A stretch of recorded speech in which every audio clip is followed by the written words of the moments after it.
Why persistence signals weak rank? In every hierarchy, attention is the scarce currency. People model value by watching where others withdraw and where they remain. Repeated effort, after initial refusal, broadcasts the ratio between a person's time and their alternatives. When the ratio is high, withdrawal is common. When the ratio is low, persistence takes its place. Observers read that switch quickly. The act of staying becomes a data point. It is not neutral.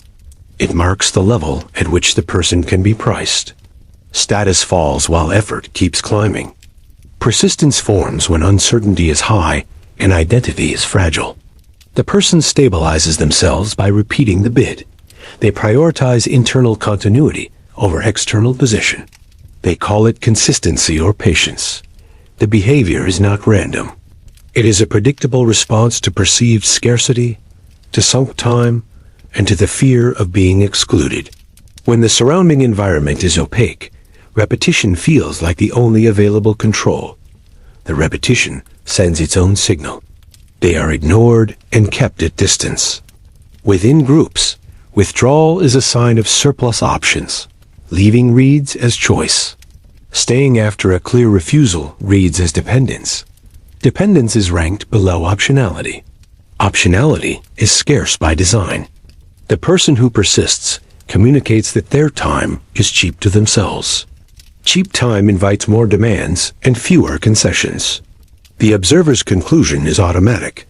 This person is priced lower than they cling. Their options shrink with every repeated ask. The internal story makes persistence feel justified. Effort is equated with entitlement to a response. Costs are misread as investments. Small signs are amplified to confirm imagined progress. Intermittent reinforcement locks the pattern. Occasional attention rewards continue the behavior. Cultural slogans about grit supply cover. The person thinks they are building credibility. Observers see depletion and exposure.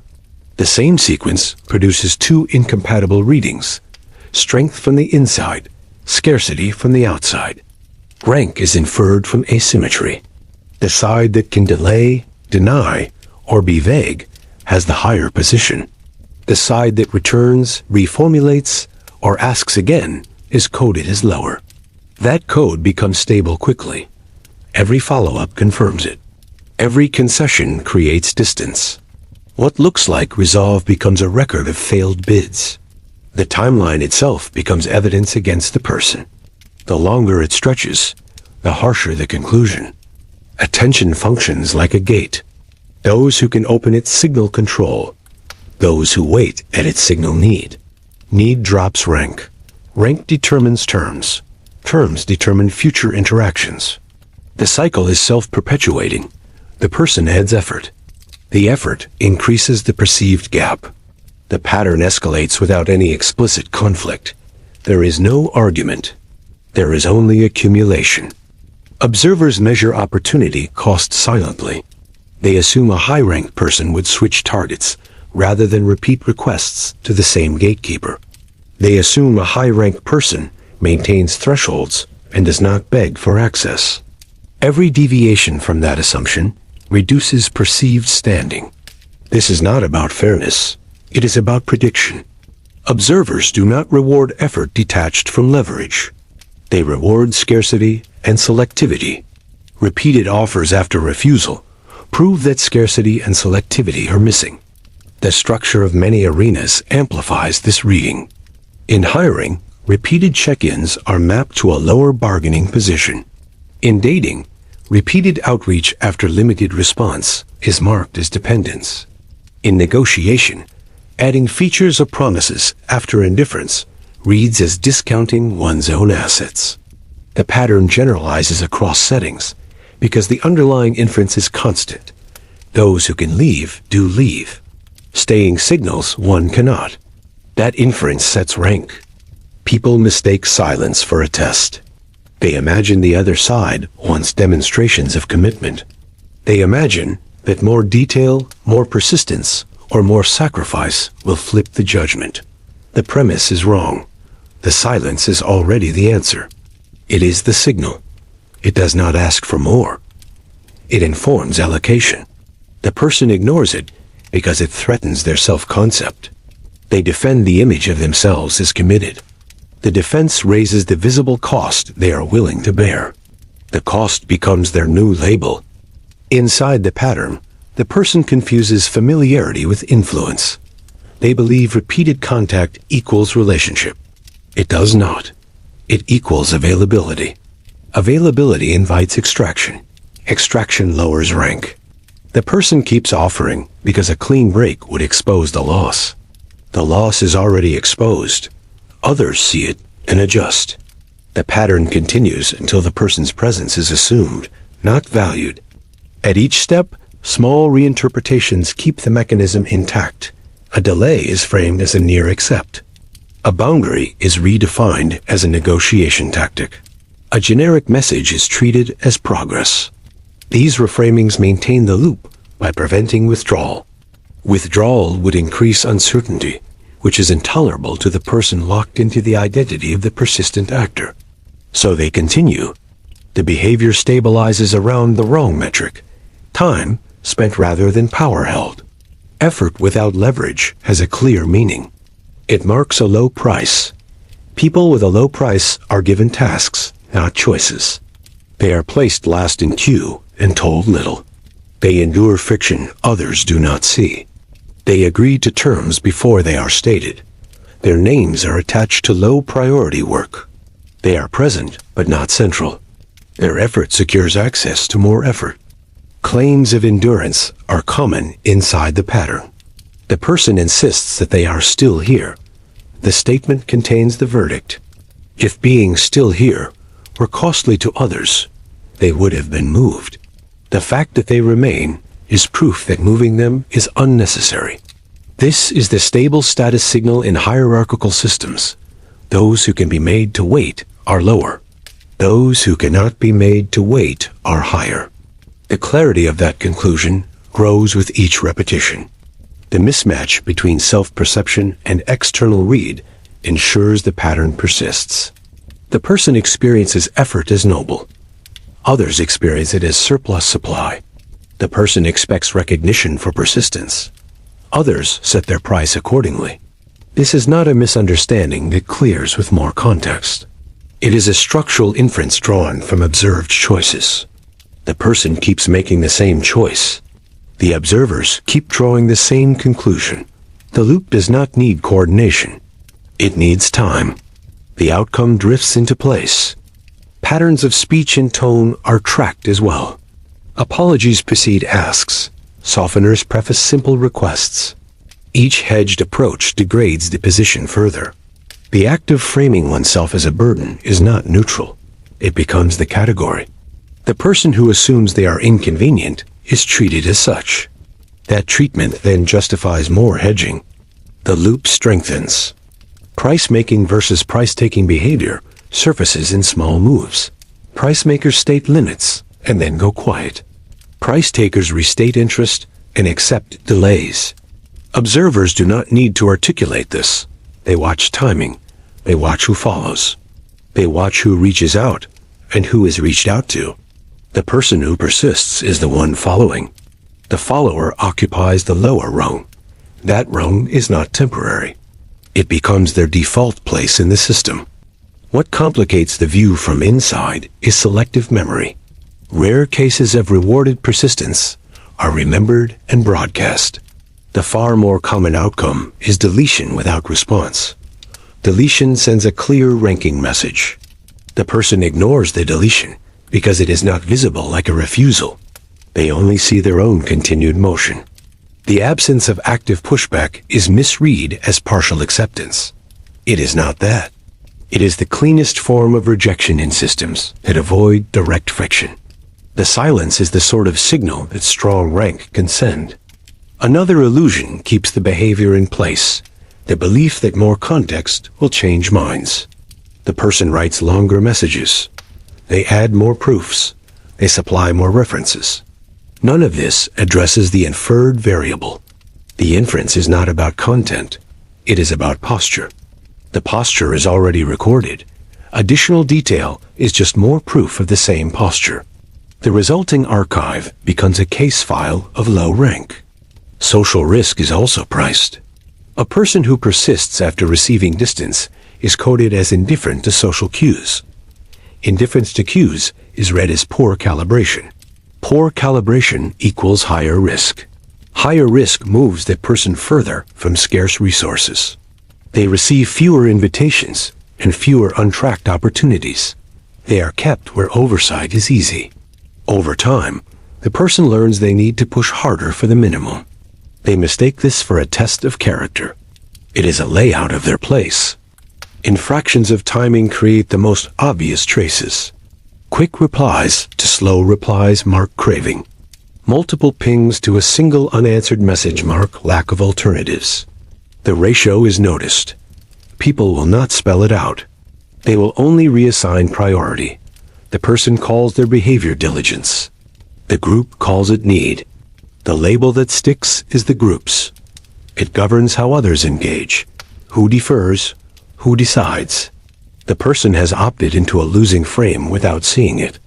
The same conversion happens in public discourse. Declaring that one will never give up reads as a confession of low bargaining power. It is not a threat. It is a promise of continued availability. Availability can be used without compensation. So it will be. The statement removes uncertainty from the other side. Removing their uncertainty raises their leverage and lowers yours. The person who persists eliminates their negotiating tool while believing they increase it. Here, even small moves are diagnostic. A person who asks for another chance after a distant maybe telegraphs that they cannot detach. A person who offers to accept worse conditions to keep the conversation going confirms that they have no better options. Each move writes the same sentence in different words. Observers read it and adjust the social price in real time. No meeting occurs to formalize the demotion. It is enacted through delays, omissions, and casual reassignments. This mechanism is not about the correctness of the person's goals. It is about visible scarcity signals. In hierarchies, unreciprocated effort is coded as self-devaluation. Devaluation invites more devaluation. This is the only move that remains when the person refuses to exit. The system does not fight the person. It absorbs them. Their persistence becomes part of the background. Background is where rank goes to rest. Observers convert repeated effort into a fixed image. The image is not effortful or brave. It is inexpensive. They now see someone who can be assigned, delayed, and ignored without consequence. The label travels across rooms. It attaches to emails, messages, and meetings long before they begin. No one announces this. People simply stop treating the person as a scarce resource. They stop asking what the person wants and start telling them where to stand. Respect drops and their price moves downward. The shift shows up in timing. Responses to the person move from hours to days.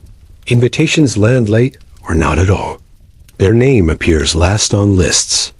Deadlines tighten for them while loosening for others. Promises from above become vague. Access routes that were once open now require multiple confirmations. The person notices only what reaches them. They do not see what never does. People plan around them, not with them. The person's requests lose urgency by default. They receive neutral language that commits to nothing. Their opinions are processed as noise rather than signals. They are thanked more and consulted less. Polite words cover the removal of weight. The surface tone remains smooth. Underneath, leverage has already moved to others who do not insist on being seen. Those others gain by not needing to explain themselves. They do the work, but never set terms. Hierarchies reallocate power quietly. The person's dependence supplies the pretext and the proof. Test tasks extend indefinitely. Temporary arrangements become permanent. Their work is remixed into new projects without credit or control. The pattern does not trigger alarm because no rules are broken. The person is never pushed out. They are kept in place. That is the consequence. It is stable. Authority tracks away from the person through patterns of deference. People stop deferring to them in meetings. Jokes are made near them without inside cues. Side discussions happen without them after formal conversations end. The person hears the official story and none of the actual story. They are given the public version of decisions. Others are given the private version. That divide shows rank conclusively. It rarely closes once seen. Their presence becomes legible as a safe outlet for excess demands. They become the recipient of late requests, weekend asks, and unclaimed tasks. The askers do not fear refusal or penalties. The person has already signaled they will not leave. With exit removed, leverage follows. More flows their way because they still show up. Showing up is taken for granted. It stops being a signal of reliability and becomes proof of fixed rank. Across social settings, the same conversion takes place. In dating, persistent outreach ensures being slotted as an option of last resort. In professional settings, persistent check-ins ensure being slotted as a contingency. In negotiations, persistent concessions ensure being slotted as a price taker. The label stabilizes as soon as it becomes useful. Others treat it as an anchor. The person is held to it, even if they try to act otherwise later. The early pattern outweighs later claims. What looks like resilience from inside reads as low selectivity from outside. Low selectivity cuts status. A person who tries to be chosen by anyone is rarely chosen by the people they want. Rank is decided through triage. Triage favors those who choose. The chooser sets pace, frame, and terms. The follower adapts. The follower is the one who persists. The system places them accordingly, not with malice, but with consistent sorting logic. The environment no longer tests the person's claims. It tests their boundaries. Observers push to see where they stop. If the person never stops, the pushing continues. Nothing needs to be said. Slightly worse conditions become the baseline. The person absorbs the change. The absorption is logged as capacity to take more. This marks them as low risk to exploit and high risk to trust with control. That combination locks out future authority. In groups, the person's ideas get attached to other names. It is not personal. It is structural. Influence follows rank, not effort. When the person does not set terms, terms are set for them. Credit accrues to those who did the framing, not the labor. The pattern repeats until the person's contributions are not tracked to them. At that point, they cannot leverage past work for future advantage. They have become modular. No single actor needs to coordinate the downgrade. The pattern lives in defaults. Emails get filtered. Messages are answered late with generic replies. Meetings are scheduled at times that are inconvenient to the person, but convenient to others. Their constraints are not considered. Their consent is assumed. Their declines, when they appear, are ignored or replaced with smaller asks that are harder to refuse. Saying yes becomes their core function. The person's reputation now includes phrases like always available and willing to help. These are not compliments in a ranking system. They are markers of predictability and low friction.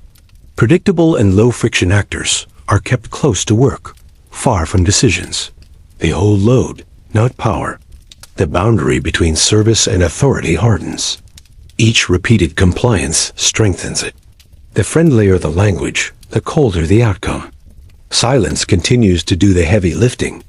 Direct rejection is unnecessary. Non-response organizes the field without confrontation. Doors that require no effort from gatekeepers stay closed.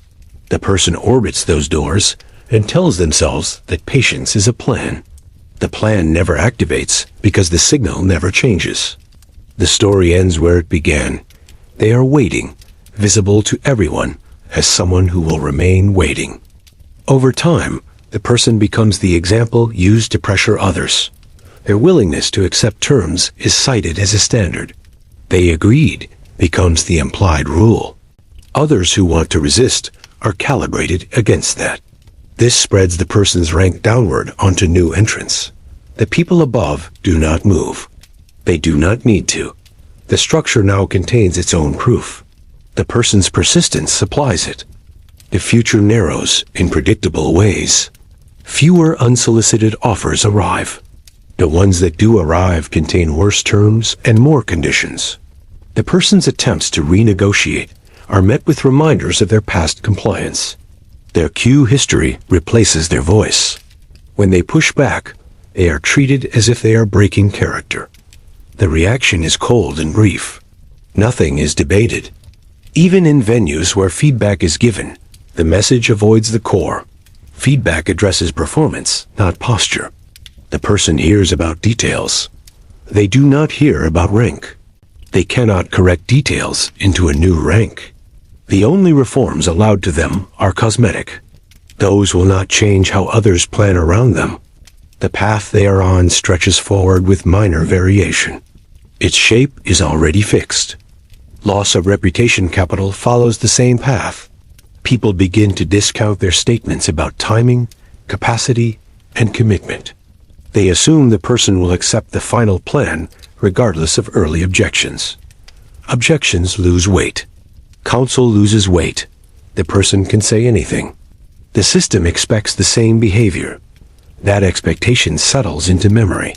Memory governs invitations and allocation long before the person is aware of it.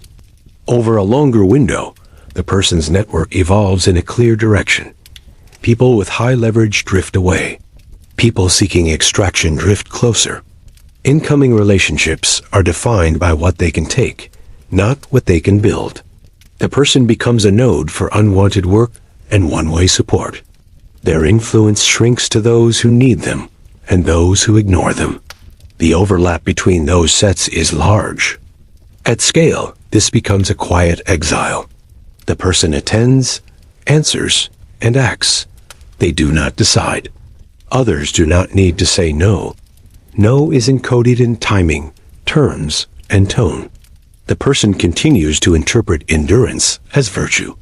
The environment continues to interpret endurance as discount. The conclusions never meet. They are parallel lines. The result is stable and does not require maintenance. The prediction becomes mechanical. Given a person who persists after refusal, observers will lower urgency, shift credit, expand demands, and reduce consultation. They will reassign authority toward actors who withdraw earlier and speak less. They will not confront the persistent actor because confrontation expends status and attention. The maintenance of rank is done with omission. The system saves energy by letting the person write their own label. This ends how it has to end in systems that sort by scarcity. The person who shows they will not leave is treated as someone who cannot. The one who cannot leave is placed where leaving would matter least. Their name remains on lists. Their work continues. Their influence does not. The reallocation is complete long before they see it. It is not revised. It does not cycle back. It is settled.